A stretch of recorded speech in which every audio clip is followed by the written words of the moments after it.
Fala galera, como é que vocês estão? Sejam bem-vindos a mais um vídeo aqui no canal. Fazia tempo que eu não trazia um vídeo como esse, trazendo mais repertórios, mais alusões coringas para vocês usarem na redação. Provavelmente você já deve estar cansado de escutar isso, mas é muito importante você ter repertórios coringas, porque dessa forma agiliza o processo, né? Você consegue fazer uma redação muito mais rápido. Por sinal, tem até vídeo novo no canal também, falando como você pode fazer uma redação em até 1 hora.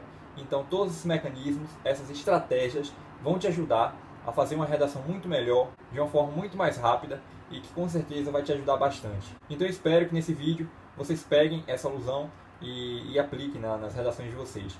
Eu trouxe 10, se eu não me engano foram 10 alusões coringas.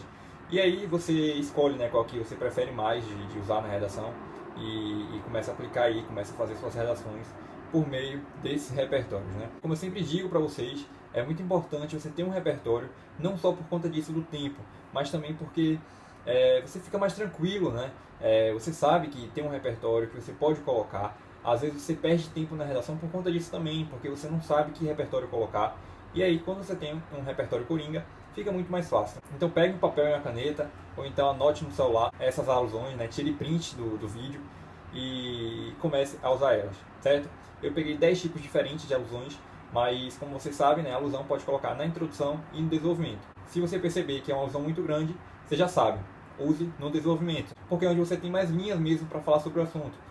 Não é certo que você coloque essa alusão na introdução, porque a introdução é muito pequena, você já tem ali o espaço para colocar o tema, a tese, o projeto de texto. Então o foco ali não é a alusão em si. Então se você perceber que é uma alusão, né, um repertório muito grande, deixe para colocar no desenvolvimento, não na introdução. Então é isso, vamos deixar de enrolação e embora pro vídeo. Vamos lá, a primeira alusão que eu trouxe foi da Escola de Frankfurt.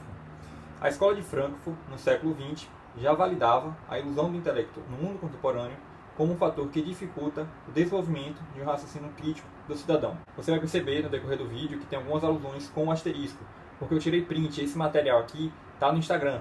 E como no Instagram a gente tem palavras que a gente não pode colocar, né, para não ser banido do Instagram, eu coloco o asterisco. Mas mesmo assim dá para você entender que palavra é. É por conta disso, além da irresponsabilidade do agente social, que o sujeito, ao invés de assumir uma postura crítica e eficiente, não questiona o impasse, permitindo que tal alienação persista, além de argumentação. Então, o que a gente pode observar aqui dessa primeira alusão? No início, nós estamos mencionando a Escola de Frankfurt, e em seguida, nós já colocamos o agente social. Quem é o agente social? É quem você vai usar como o agente na conclusão, quem vai resolver o problema. E aí você já coloca nessa alusão, certo? Então, se você pretende usar o Estado, usar a família, é nesse momento que você vai mencionar esse agente social. E aí, depois disso, nós temos a argumentação, né? A argumentação você já sabe, é onde você explica para o corretor a relação do tema com o repertório que você trouxe, que nesse caso é a Escola de Frankfurt. Então não tem segredo nenhum. Nós mencionamos a Escola de Frankfurt, em seguida colocamos a agente social e depois a argumentação. Você vai perceber também que no decorrer do vídeo as alusões são bem diferentes. Às vezes nós vamos mencionar o agente social e em outros momentos não. Nós vamos priorizar o tema e a argumentação. Então varia muito. Por isso que eu coloquei de várias formas, de vários modos, porque aí dessa forma você escolhe o que é melhor para você, o que você prefere, né, colocar na sua redação. O próximo que nós temos aqui é uma alusão a Max Weber. Vamos lá. Em seus estudos, o sociólogo alemão Max Weber defende que o processo de entendimento da realidade social seria possível por meio da compreensão das ações dos indivíduos. Entretanto, por mais que essa concepção seja um ideal, entende-se que a realidade brasileira é outra, especificamente quando se trata do tema da redação, visto que o corpo social não apresenta um juízo sólido, permanecendo alienado.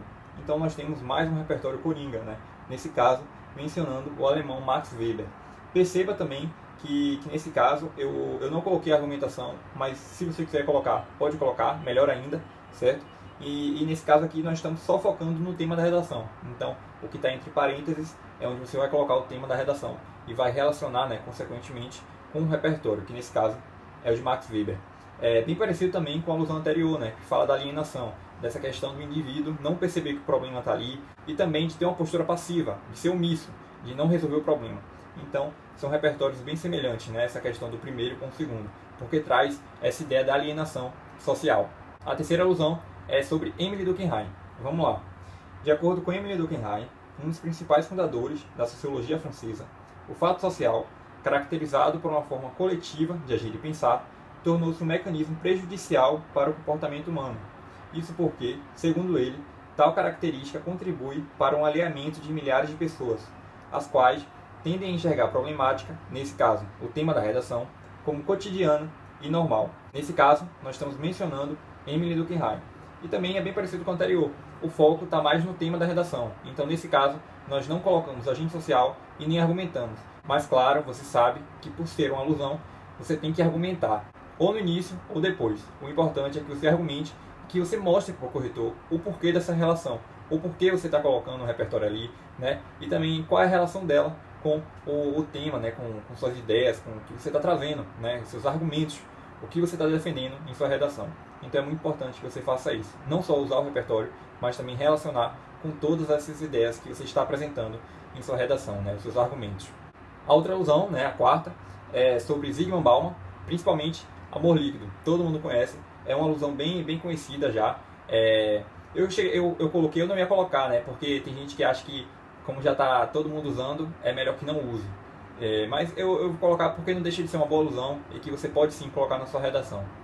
Conforme defende o sociólogo Zygmunt Bauman, na sua obra Amor Líquido, as pessoas buscam não se envolver nas relações e nos problemas sociais, o que potencializa um quadro comportamental apático e preocupante. Nesse sentido, ao observar o tema da redação, percebe-se como essa liquidez dificulta a resolução da problemática, na medida em que os brasileiros, indiferentes e despreocupados, enxergam o impasse sem questionar, seguindo inerte. Bem parecido também com a primeira, trazendo essa questão do indivíduo ser inerte, né, ser passivo com a problemática. Nesse caso, nós estamos usando aí o Amor Líquido, né, a obra de Zygmunt Bauman, né, sociólogo, e mais o que? E só isso. Nós temos também aí o tema da redação, que é onde a gente vai colocar o tema, né, claro, e vai relacionar com o repertório. Também não tem argumentação nesse caso aqui, mas você sabe, né, que mesmo não tendo, você tem que argumentar, porque é importante, você precisa mostrar essa relação, como eu expliquei na alusão anterior. A próxima alusão é uma teoria, né, a teoria do habitus, de Pierre Bourdieu. Vamos lá.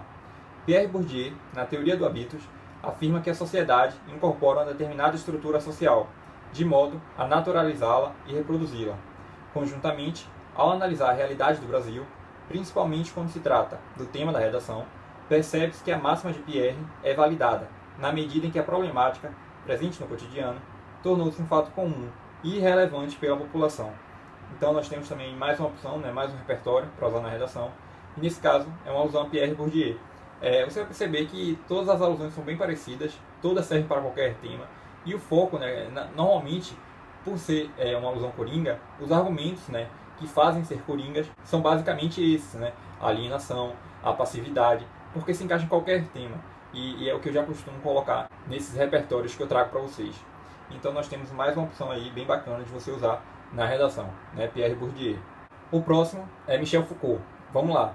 De acordo com Michel Foucault, em seu estudo sobre os temas proibidos, a sociedade moderna tende a tornar tabu assuntos que causam desconforto e que são difíceis de serem solucionados.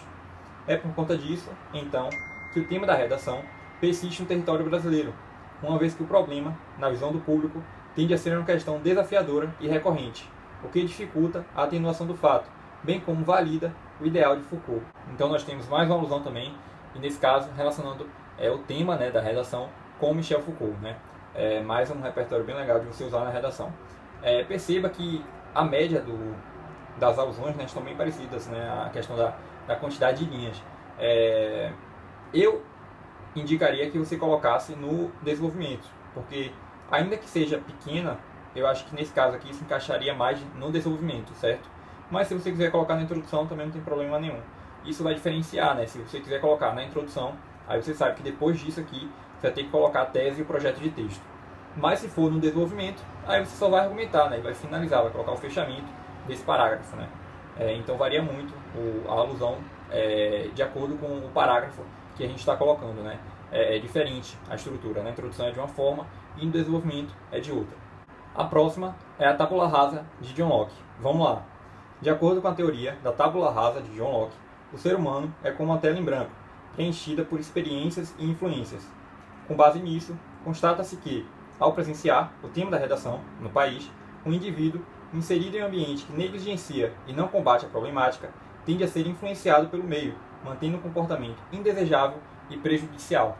Mais uma alusão também, e bem interessante porque nesse caso, por mais que se pareça com aquelas anteriores, né, falando da passividade do indivíduo, da alienação, a gente também está colocando aqui que ele tem um comportamento indesejável e prejudicial.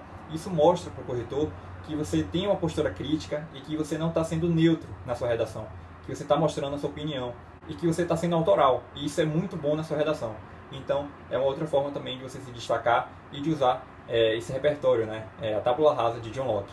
A próxima, como você já pode observar, é uma alusão grande. Então, o que eu digo? Use no desenvolvimento, certo? Conforme o conceito de mortificação do eu, do sociólogo Erving Goffman, é possível entender o que ocorre na sociedade que induz o indivíduo a ter um comportamento alienado. Tal preceito afirma que, por influência de fatores coercitivos, o cidadão perde seu pensamento individual e junta-se a uma massa coletiva.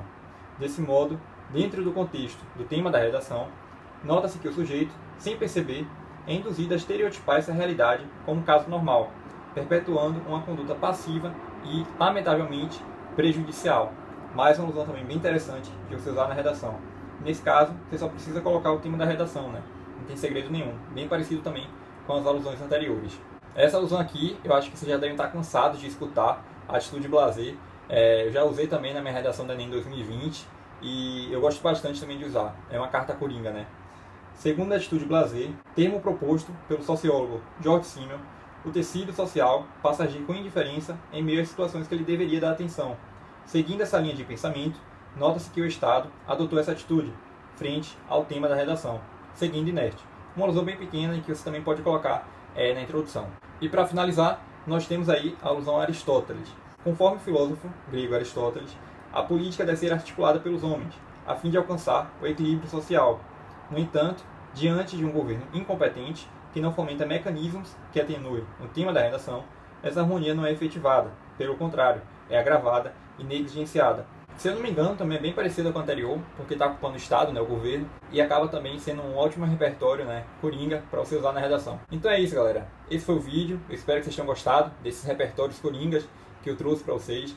Se ficaram com alguma dúvida, deixem nos comentários. Aproveita também, deixe sugestão de vídeo que vocês querem ver aqui no canal, porque eu preciso de um feedback de vocês, eu preciso saber o que vocês querem, e aí dessa forma fica muito mais fácil, né? Nós somos uma comunidade e eu preciso do apoio de vocês. No mais é isso. Obrigado por estar aqui comigo e eu te vejo no próximo vídeo.